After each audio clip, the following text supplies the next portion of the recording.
Recording studio.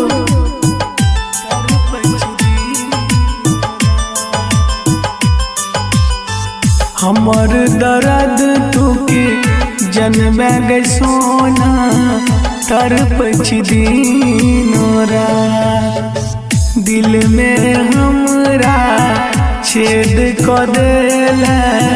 कईरी का मीठा मीठा बात गे सोना गे गे जानू गे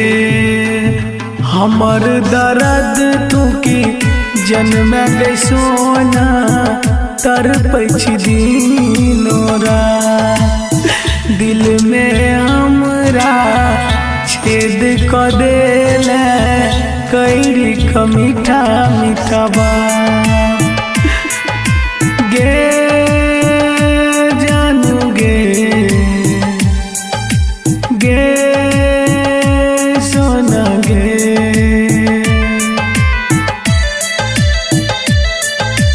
सिंगिंग बाय मुकेश दीवाना।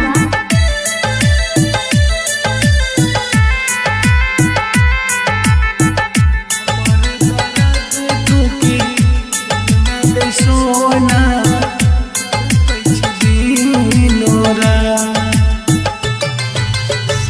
दिल जे जखम ऐसन मिले ने मार गए हुकुर हुकुर सांस चलत रहा हरदम गए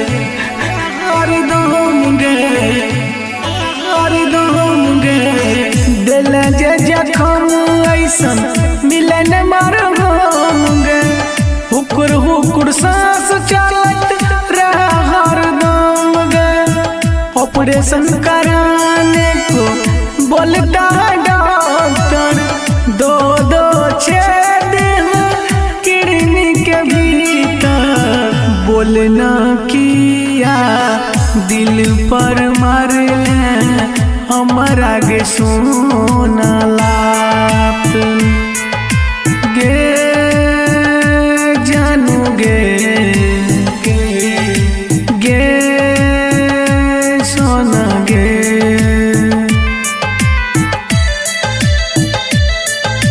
सिंगिंग बाय मुकेश दीवाना।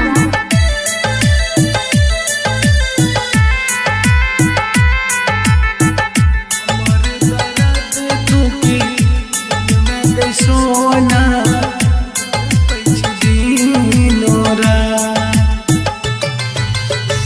हमरा जोर जान गेना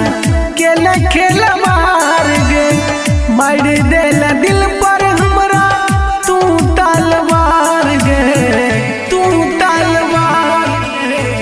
तू तलवार हाँ हाँ हमरा जोर जान गेना केले खेल मार गे मार देला दिल पर हमरा तू तलवार गे मुकेश दीवाना राइटर राजू जारे केला संगतिया हमरा सनी मन जे न बुझाई है तोरा कियो मिल गेल